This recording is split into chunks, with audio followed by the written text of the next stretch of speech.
I saw a tweet that I thought was very, very cool. This was from Star Wars concept artist Christian Altsman.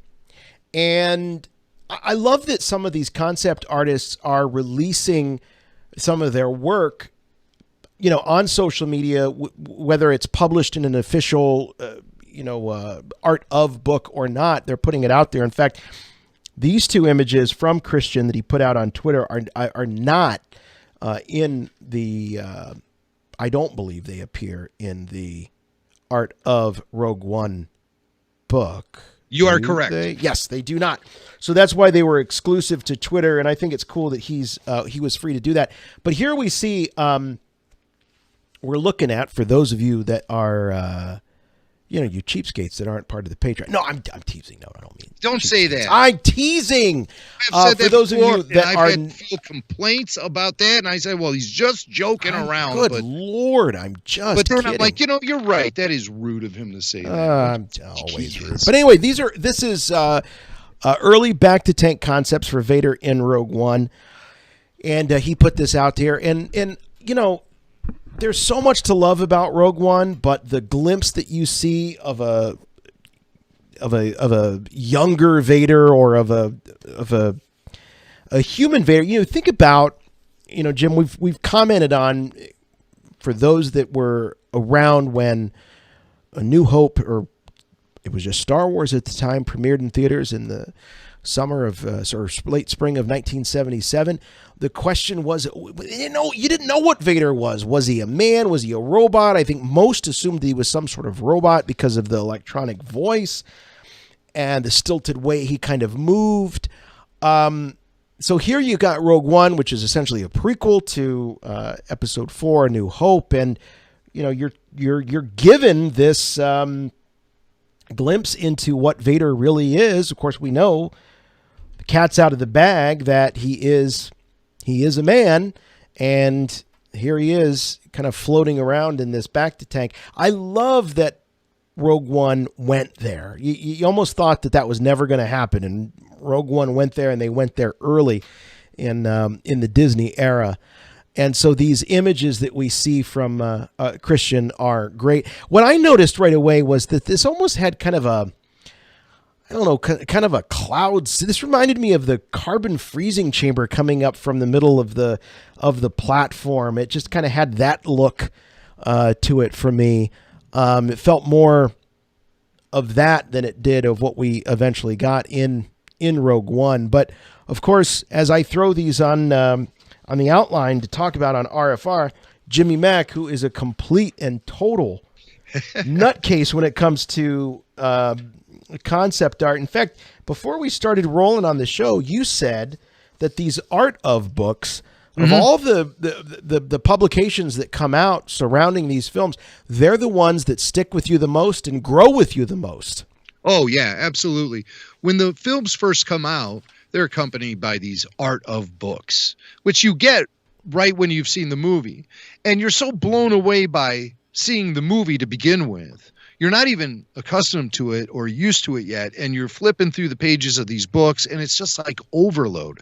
So I tend to put these aside and wait for a while until I really get very familiar with the film, and then I come back to them, and I start flipping through the art again, and it means so much more to me because I'm putting it all within the context and within my experience of watching the film multiple times, 500 times, as a Star Wars obsessive junkie. So when I come back to revisit these books, after I've gotten very familiar with the films, they just blow my mind away then. Now it really means something.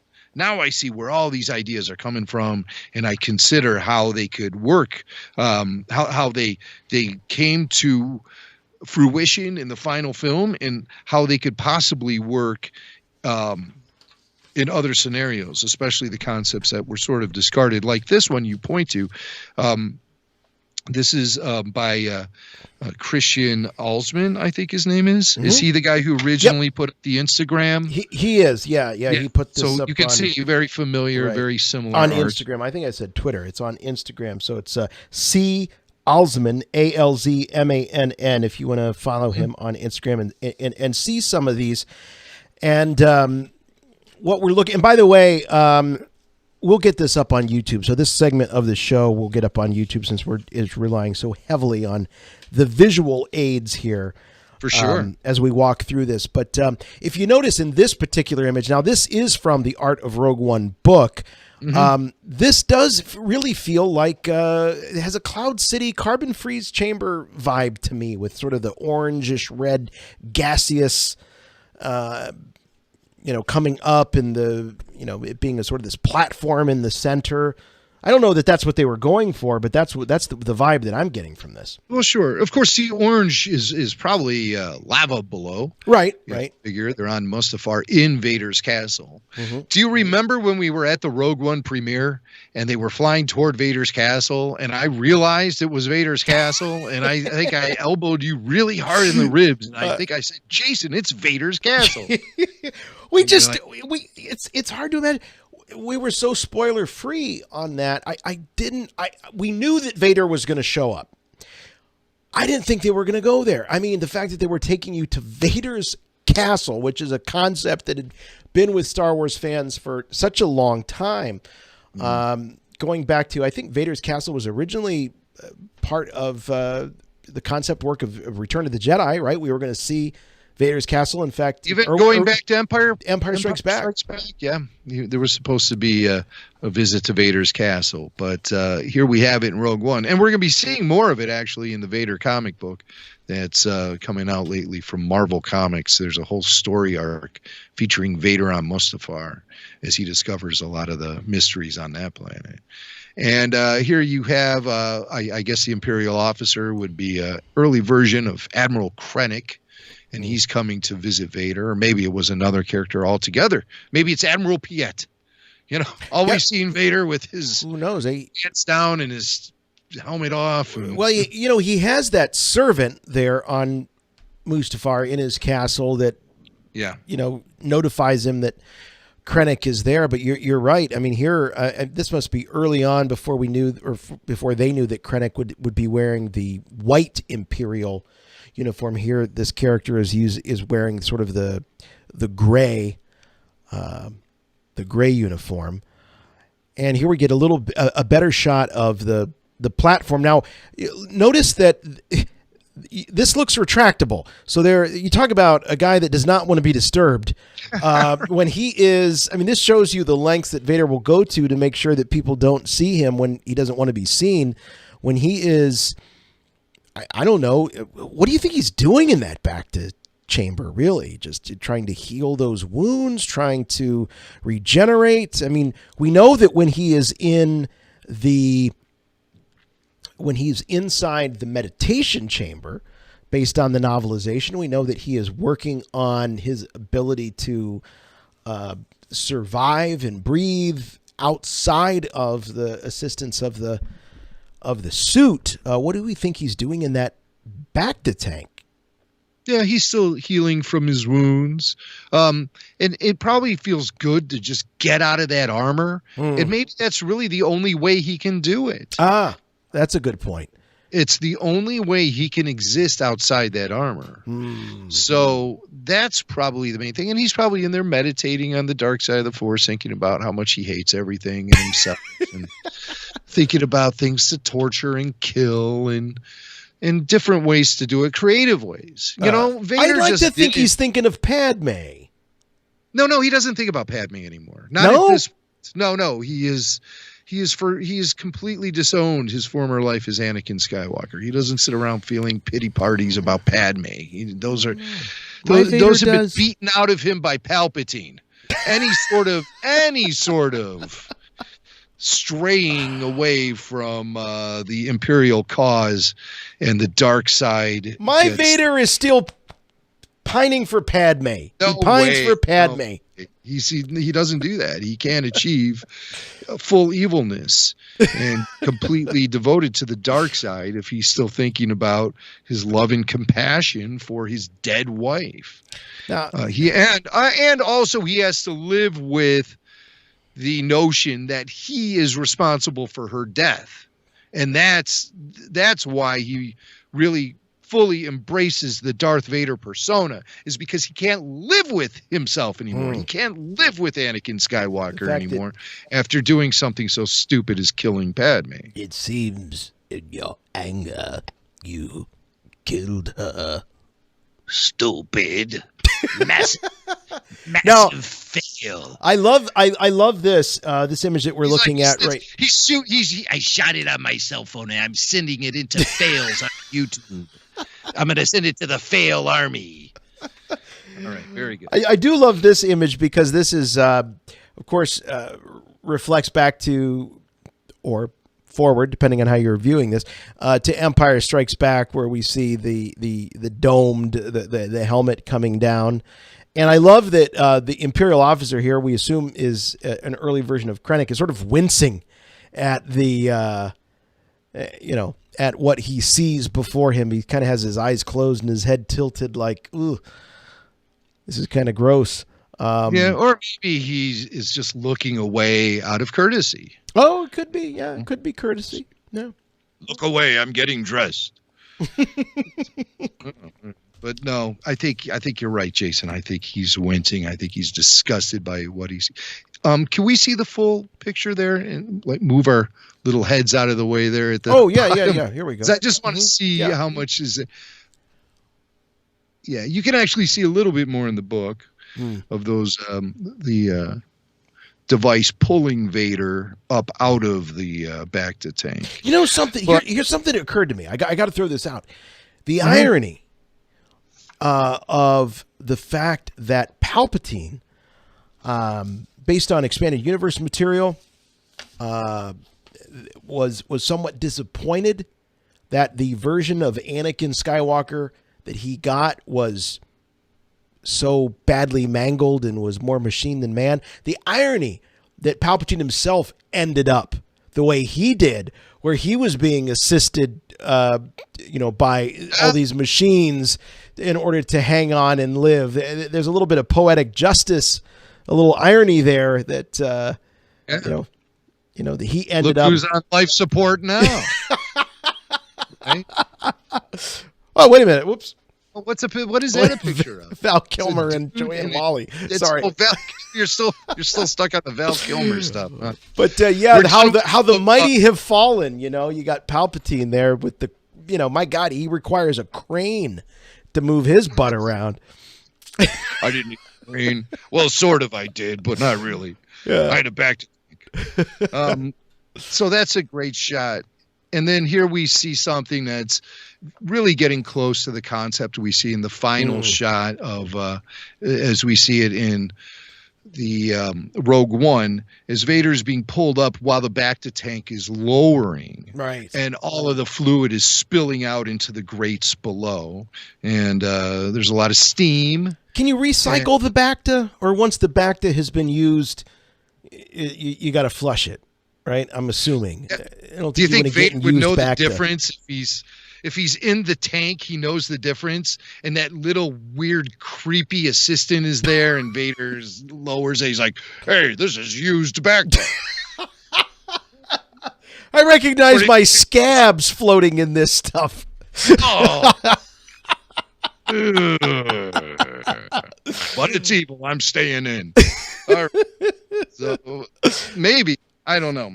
But now, is this now this is interesting. This is, we're looking at the quadriplegic Vader on a table. And at first I would look at this and I'd say, oh, this is concept art from Revenge of the Sith, but it's not. This is still concept art from Rogue One, right? Yes. This is, I guess other ideas were explored for how they were going to show Vader being tended to. I guess that was always part of the plan, was to show Vader outside of his armor in this film. And what we end up with in the film is much more muted. You don't see so much in detail. You fill in the blanks really well. And you see what you see. In this concept art, you're dealing with more detail and a clearer look. So in this situation, maybe they were considering, instead of having Vader in the Bacta tank, they would have him on more of like an operating table where machines would then affix his parts, very similar to, like you said, Jason, the end of episode 3. This art here is done by Luke Fisher, who is a creature concept designer and a senior sculptor at ILM. So, everyone was getting thrown into the mix here. Now, in some instances, these concept artists, they don't have, they're not privy to the scripts. What they're given are as the concepts, ideas. Show us, they ask these artists, they like, show us Darth Vader, what would Anakin Skywalker look like as he's, laying on a table being attended to by one of his servants or something like that. So they don't really have the whole context of what they're designing for, but they're just giving these visual ideas to the writers and the creators. True, but Rogue One might be a little bit of a different story, because Rogue One is truly the industrial light and magic Star Wars film. The concept was developed by John Knoll, right? And he would work out ideas in the hallways and cafeteria. Presidio. So I think a lot of his colleagues were on board, and the people who work closely with him were all on board with the way the story would be developing along the way. And some concept art was probably created on the down low for a pitch. And I don't know how this image how it came into play. And it ended up in the book, the great book, The Art of Rogue One, written by our friend Josh Cushins. He's one of our oldest friends. Oh, my gosh. Yeah. Of Lucasfilm. Great guy. Yep. But here's a little blurb about Vader in a Bacta tank. And it would apply to I'll wait because I have a little quote here from Gary Whitta, but I'm going to hold off until we get to the exact. We have more. Let's look at this one now. This one is sort of a combination of the two. He's still in a tank, but he's kind of laying down, and again these claw-like machines. This is. Again, it very much reminds me of what we saw in Cloud City. In this case, actually, it looks a little bit more like what we saw Luke in on Hoth. If you look at sort of the top and the bottom, the caps, I guess you'd say, of the tank, with sort of those claws, it reminds me a little bit more of that. So this Bacta idea, of course, we see Bacta being used as a spray in Mandalorian. We saw that in the last episode, where the IG droid just, like sprays just like you would, a little sunscreen or something. I don't know, right on the face. Or that antibacterial, what is that stuff your mom would put it on you when you wipe out on your bike? And Neosporin. It's like Neosporin or Bactine. Oh, Bactine. Yes. Oh, of course. Bactine. That stuff burned like a mother. Burned like hell. I think it was all alcohol. Well, is that why Mom was always taking little nips out of the Bactine? Is that what your mom was doing? This Bacta tank now is similar to some concept we saw from Rise of Skywalker, when Kylo Ren was looking at cloning tanks on Exegol. It's sort of similar in design to that, and what you referred to as those like teeth, that kind of reminds me also of Vader's meditation chamber. That sort of aesthetic. Yeah. And this art is also by Luke Fisher. Luke Fisher. Chris Fisher is a cool listener and an artist himself, who is a really good guy who listens to RFR, and he sent us those great clone trooper helmets that he created. Ah, yes. That's Chris Fisher, but this is Luke Fisher. So good stuff there, but a very different Bacta tank. Here we get a close-up of Vader in that same Bacta tank. He's wearing a little diaper. Much like Luke. Right? The little diaper. The little pull-up. This is cool. Hey, I got a question for you. When we look at, and I've watched Rogue One fairly recently, and I look at the face, the head of Anakin / Vader in that Bacta tank, and they certainly do a good job of trying to make it look like, I think, Hayden Christensen. But it makes me wonder if Hayden was ever considered to come in and film any of this stuff. And some of the concept art, it looks as though, maybe you'd have gotten a little bit, especially when he's laying on that table in the one, it looks like maybe you would have had a better view of him to where you would have really maybe wanted that to be Hayden Christensen. So I wonder if that was ever a consideration. All things are on the table in these situations, but on the table, get it? All things are on the get it? Yeah. But here's Gary Whitta talking about the idea of Vader as we see him in Rogue One.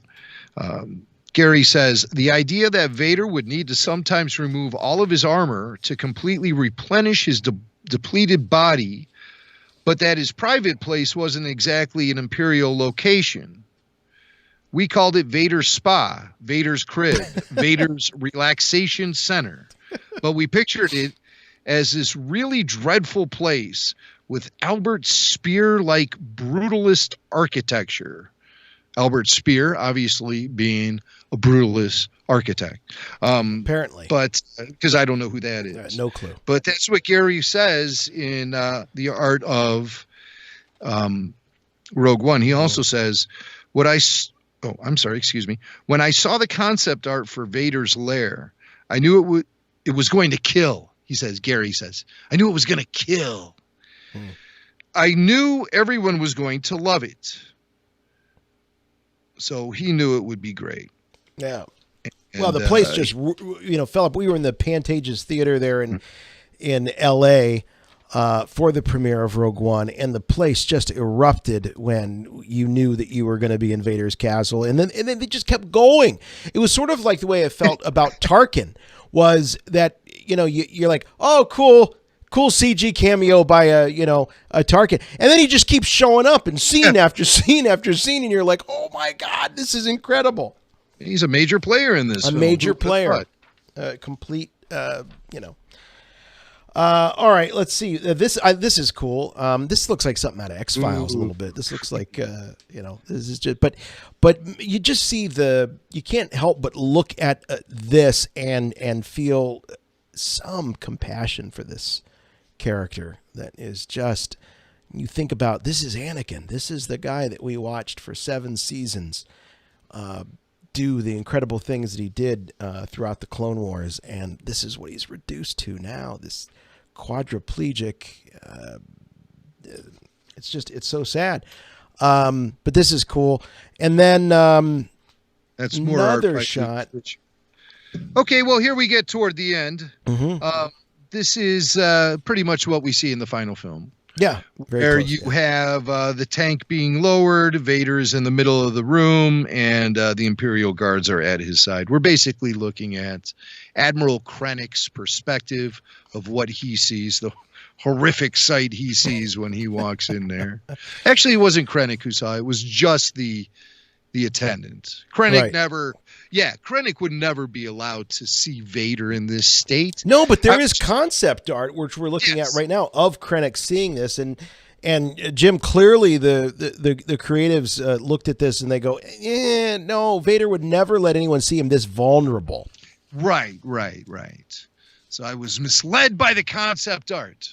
It all came back to me now. But yeah, it was his creepy attendant who was like, Admiral Krennic is here to see you.